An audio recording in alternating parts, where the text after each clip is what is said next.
జై శ్రీరామ్. అందరికీ నమస్కారం. వెల్కమ్ టు న్యూస్ అఖండ. నేను మీ కస్తూరి శ్రీధర్. మనకందరికీ తెలిసిందేయా, ఈ ఇరాన్కు ఇజ్రాయెల్కు మధ్య పచ్చగడ్డేచ్చే బగ్గమనే స్థాయిలో వీళ్ళిద్దరి గొడవలు ఉన్నాయి. అందుకే ఇరాను ఇజ్రాయెల్ను దెబ్బకొట్టేందుకు ఈ న్యూక్లియర్ బాంబ్ ప్రాజెక్టును నిర్వహిస్తుంది. అర్థమవుతుంది మీకు? అయితే ఈ ప్రాజెక్టును ముందుకెళ్ళనివ్వకుండా ఇజ్రాయెల్ శత విధాల ప్రయత్నం చేస్తూనే ఉండాలి.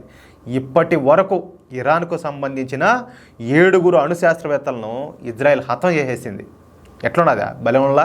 దీంతో ఇరాన్ అయితే కొత్తలాడిపోతుంది. ఊరికనే కాదు, ఇంకంతే కదా, వాళ్ళకి సంబంధించిన వాళ్ళ మారి వరుస పెట్టి కుక్కను చంపుతా అంటే వాళ్ళ కాలదంగా. అయితే ఇరాన్కు నేరుగా ఇజ్రాయెల్తో యుద్ధం చేసే ధైర్యం లేదు. అందుకే ఇరాన్ ఏంటంటే ఇజ్రాయెల్పై ఈ ఫ్రాక్సీ వార్ అయితే జరుపుతుంది. దీని గురించి నిన్న కూడా చెప్పిన. అంటే తీవ్రవాదులకు ఫండింగు, అట్లాగే ఆయుధాలు, శిక్షణ ఇవ్వడం ద్వారా వాళ్ళను ఇజ్రాయెల్ పైకి అయితే ఎగదోస్తుంది పక్కన చేరుకొని. ఉదాహరణకు గాజాలోని ఈ హమాస్ తీవ్రవాదులకు ఫండింగు, అట్లాగే ఆయుధాలు, శిక్షణ ఇచ్చేది ఇరానే. అలాగే లెబనాన్లోని హెజ్బుల్లా తీవ్రవాదులు ఉన్నారు కదా, వాళ్ళకు కూడా ఈ ఫండింగు, అలాగే ఆయుధాలు, శిక్షణ ఇచ్చేది కూడా ఇరానే. అట్లాగే యెమెన్లో ఉన్నటువంటి ఈ హైతీ తీవ్రవాదులకు వాళ్ళకు కూడా ఈ ఫండింగ్ ఇవ్వడం కానీ, ఆయుధాలు ఇవ్వడం కానీ, వాళ్ళకు ట్రైనింగ్ ఇచ్చేది కూడా ఇరానే.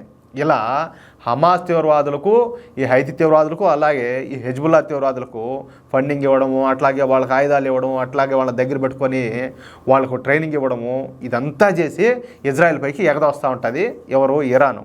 ఇక ఇదంతా చేస్తా, ఓయమ్మ మేము కన్నా వచ్చామంటే మిమ్మల్ని పట్టుకుంటే మళ్ళీ మీరు మా చేతలో తట్టుకోలేరు అని చెప్పి మామూలు కాదు, ఇరాన్ అయితే ఇంక కోతలకు వస్తూ ఉంటుంది ఇజ్రాయెల్ మీద. అయితే ఈ మధ్యన ఇజ్రాయెల్ పైకి ఒక 200 డ్రోన్లు ప్రయోగించింది. అర్థమవుతుందా? ఈ న్యూస్ కొంచెం పాతది, ఇది కూడా మనం చెప్పుకున్నాం. ఆ డ్రోన్లు ఇజ్రాయెల్ భూభాగంలోకి రాకముందే ఇజ్రాయెల్ ఏం చేసిందంటే దానికి ఉన్న టెక్నాలజీతో వాటిలన్నింటినీ కూల్చేసింది. అయినప్పటికీ ఇరాన్ తా మీద గొప్ప విజయాన్ని సాధించినట్టు ఇరాన్ అయితే పండగ చేసుకునేది. ఇంకా అసలు విషయానికి వద్దాం. మొన్న హమాస్ పొలిటికల్ చీఫ్ ఇస్మాయిల్ హనియేను ఈ బేరట్ నడి ఒడ్డున హత్య చేసిన సంగతి మనకందరికీ తెలిసిందే. పూర్తి స్థాయి ఈ రక్షణ వలయం ఉన్నప్పటికీ కూడా ఇజ్రాయెల్ గూఢాచారులు ఈ ఇస్మాయిల్ హనియేను లేపేసినారు. నిజానికి ఇరాన్కు ఇంతకన్నా అవమానం మరొకటైతే ఉండదు.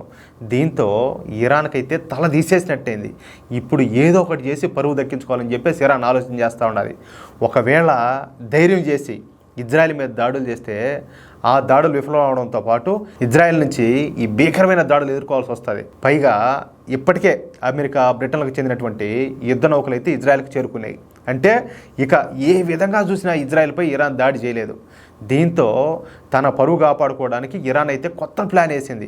అదే ఐక్యరాజ్య సమితిని సంప్రదించడం. చూడండి ప్లాన్ చూడండి. ఇరాన్ ఫారిన్ మినిస్టరు ఐక్యరాజ్య సమితి సెక్రటరీ జనరల్ ఆంటోనియా గట్టర్తో మాట్లాడినాడు. తాము అంటే ఇరాను ఇజ్రాయెల్పై దాడి చేయబోతోందని, కావున తమకు ఐక్యరాజ్య సమితి నుండి అనుమతులు కావాలని చెప్పి కోరినాడంట. ఇంక చూడండి ఇది ఎట్లా ఉన్నదో. తమకు ఇజ్రాయెల్పై దాడి చేసేందుకు అనుమతి ఇవ్వాలని చెప్పేసి ఇరాన్ ఐక్యరాజ్య సమితిని కోరింది. ఇక ఎలాగూ ఐక్యరాజ్య సమితి అందుకు అనుమతులు ఇవ్వదు. ఎట్టి పరిస్థితుల్లో ఐక్యరాజ్య సమితి ఇరాన్కు వద్దనే చెప్తుంది. దీంతో తమను ఇజ్రాయెల్పై దాడి చేయకుండా ఐక్యరాజ్య సమితి అడ్డుకునిందని చెప్పి చెప్పొచ్చు. ఏం ప్లానో చూడండి. దీని ద్వారా ఏంటంటే తమ పరువు కాపాడుకోవచ్చు అని చెప్పి ఇరాన్ భావిస్తుందంట. ఇంకెట్లా ఉన్నది ఆ పరిస్థితి. వీళ్ళందరూ కలిసేది ఇజ్రాయెల్ని మేము ఏదో చేస్తామని చెప్పి లేని పని కోతలన్నీ కోసేది. ఇంకెట్లా ఉంటుంది వీళ్ళ మధ్యచాలన్నీ కూడా.